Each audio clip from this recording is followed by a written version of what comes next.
एक ऐसी दुनिया में जो कभी रुकती नहीं, जहां समय किसी के लिए नहीं ठहरता, वहां एक नाम है जिसने सिर्फ गति बनाए रखने की नहीं बल्कि नेतृत्व करने की हिम्मत की है। एयरटेल। एयरटेल केवल एक नेटवर्क नहीं है, ये एक आंदोलन है, एक ऐसा वादा जो 500 मिलियन से अधिक लोगों को जोड़ने, सशक्त करने और उनके जीवन को बेहतर बनाने के लिए किया गया है। ये व्यवसायों को ऊंचाई देने, समुदायों को मजबूत करने और हर व्यक्ति को संचार की शक्ति पहुंचाने का संकल्प है, जिसका मुख्यालय नई दिल्ली में स्थित है। ये साउथ एशिया और अफ्रीका के 18 देशों में अपनी सेवाएं प्रदान करती है, साथ ही चैनल आइलैंड में भी उपस्थित है। वर्तमान में एयरटेल भारत में 5G, 4G और LTE एडवांस्ड सेवाएं प्रदान करती है। इसके अतिरिक्त देश के अनुसार ये फिक्स्ड लाइन इंटरनेट और वॉइस सेवाएं भी देती है। एयरटेल ने अपने सभी भारतीय टेलीकॉम सर्कल्स में वॉइस ओवर LTE तकनीक को भी लागू किया है।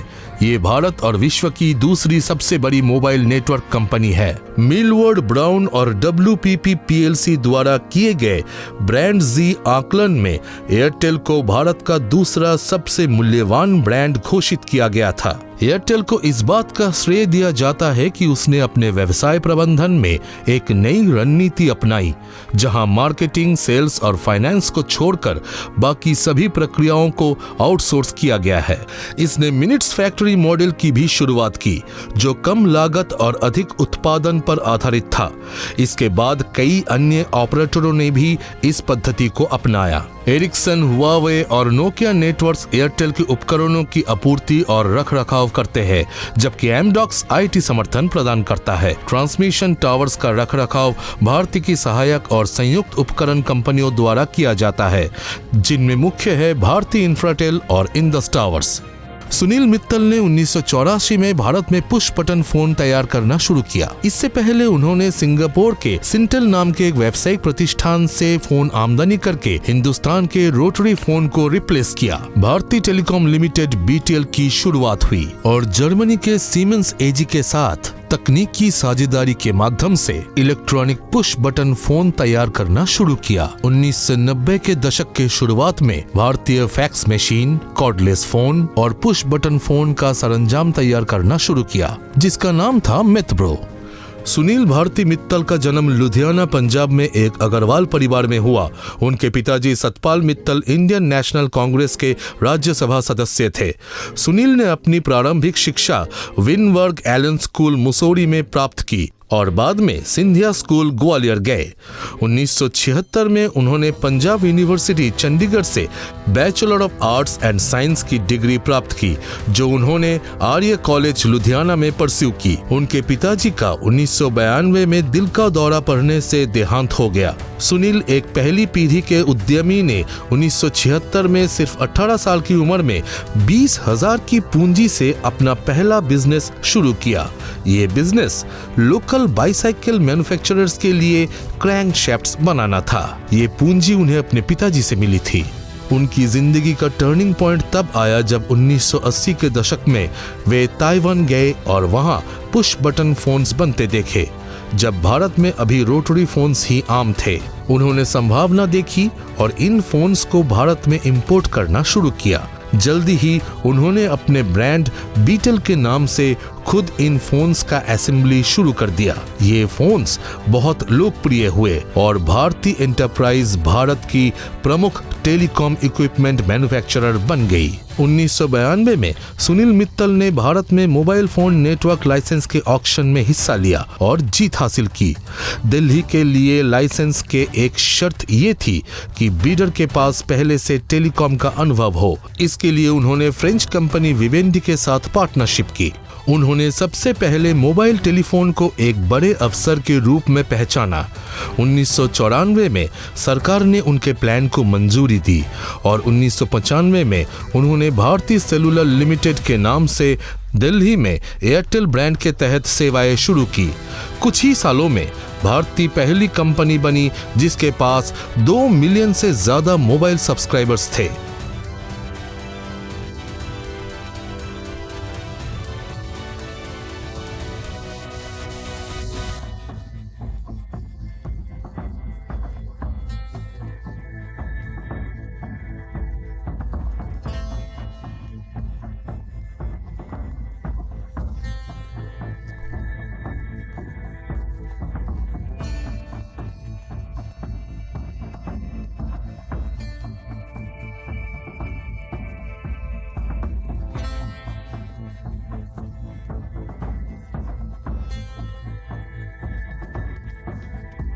एयरटेल ने STD ISD चार्जेस को भी कम किया और इंडिया वन ब्रांड के नाम से सस्ता कम्युनिकेशन शुरू किया।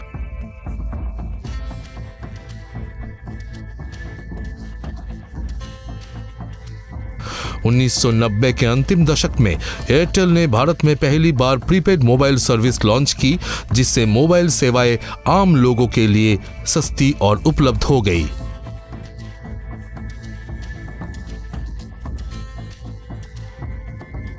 नब्बे के अंतिम दशक और 2000 के दशक के शुरुआत में भारतीय एंटरप्राइज ने विभिन्न राज्यों में अपने ऑपरेशंस एक्सपेंड किए।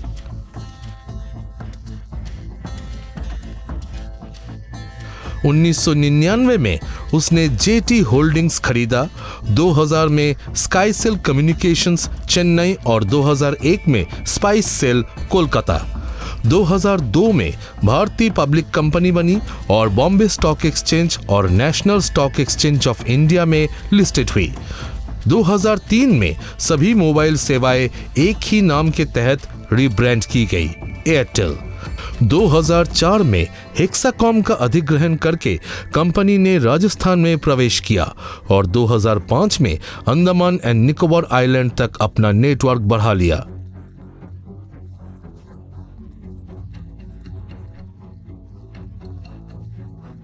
इसी दौरान 2004 में एयरटेल ने भारत में पहली बार हेलो ट्यून्स कॉलर रिंगबैक टोन सेवा लॉन्च की।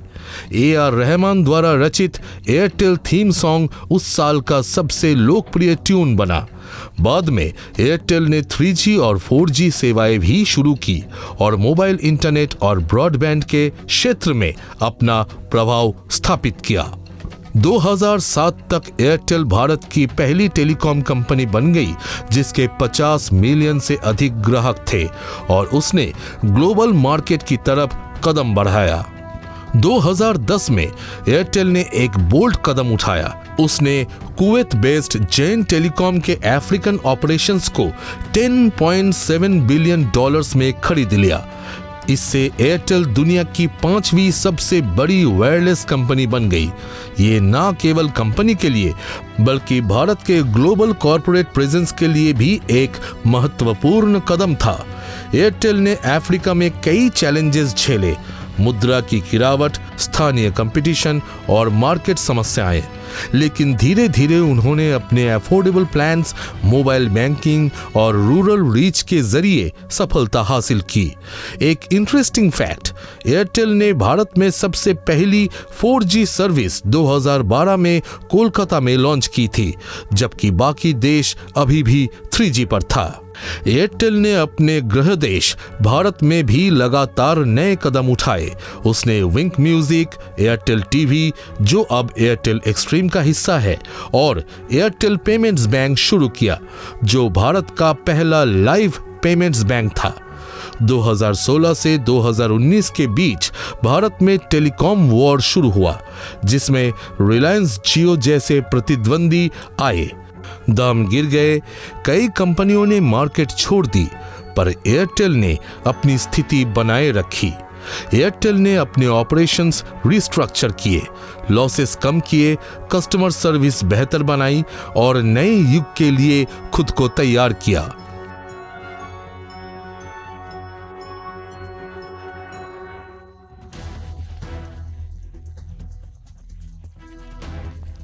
2017 में एयरटेल ने India's first payments bank launch किया, जहां लोग सिर्फ अपने मोबाइल नंबर और आधार कार्ड से अकाउंट खोल सकते थे, बिना किसी कागजी प्रक्रिया के। 2020 तक एयरटेल के पास 440 मिलियन से ज्यादा कस्टमर थे और ये world's third largest telecom service provider बन गई थी। एयरटेल के पास प्रीपेड और पोस्टपेड मोबाइल सेवाओं के अलावा ब्रॉडबैंड और DTH सेवाएं भी है। कंपनी नेशनल और international long distance communication service भी देती है। चेन्नई में इसका सबमरीन केबल लैंडिंग स्टेशन स्थित है, जो भारत को सिंगापुर से जोड़ता है। इसके अलावा एयरटेल मनी प्लेटफॉर्म के जरिए डिजिटल कॉमर्स और बैंकिंग सेवाएं भी प्रदान की जाती है। 2015 में एयरटेल जीरो प्लेटफॉर्म पर विवाद हुआ, जहां कुछ ऐप डेवलपर्स के लिए डेटा फ्री एक्सेस दिया जाता था।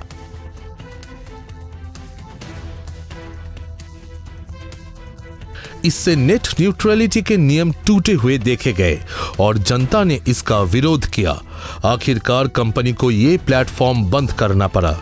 2017 में प्राइवेसी के मुद्दे पर भी चर्चा हुई, जब रिपोर्ट्स आए कि एयरटेल अपने यूजर्स के वेब सेशंस में जावास्क्रिप्ट और कुकीज एम्बेड कर रही थी बिना उनकी अनुमति के।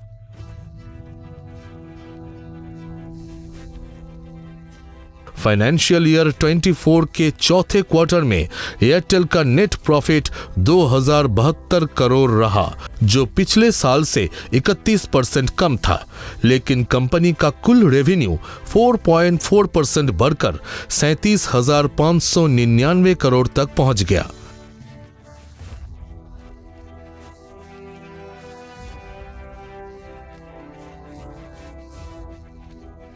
आज भारतीय एयरटेल लगभग $100 बिलियन के मार्केट कैपिटलाइजेशन के साथ दुनिया की सबसे बड़ी टेलीकॉम कंपनीज में से एक है, जिसके 550 मिलियन से ज्यादा कस्टमर्स साउथ एशिया और अफ्रीका में हैं। कंपनी ने बीटी ग्रुप में 24.5% स्टेक भी खरीदा है, जिससे इसका ग्लोबल फुटप्रिंट और मजबूत हुआ है। सारांश में, एयरटेल एक ऐसी कंपनी है जिसे भारत के टेलीकॉम क्षेत्र में नेतृत्व का स्थान प्राप्त है। एक छोटी शुरुआत से लेकर दुनिया के सबसे बड़े नेटवर्क प्रोवाइडर बनने तक एयरटेल ने विकास, चुनौतियों और सफलता की पूरी यात्रा देखी है।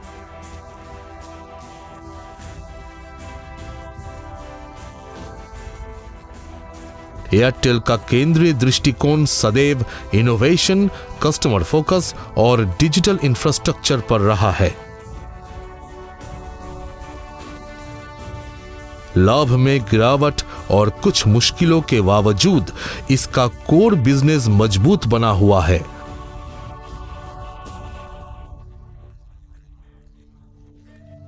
आज भी loyal user base, industry leading ARPU और स्ट्रेटेजिक इन्वेस्टमेंट के साथ एयरटेल नए युग के डिजिटल दौर में अपना नेतृत्व बनाई हुई है।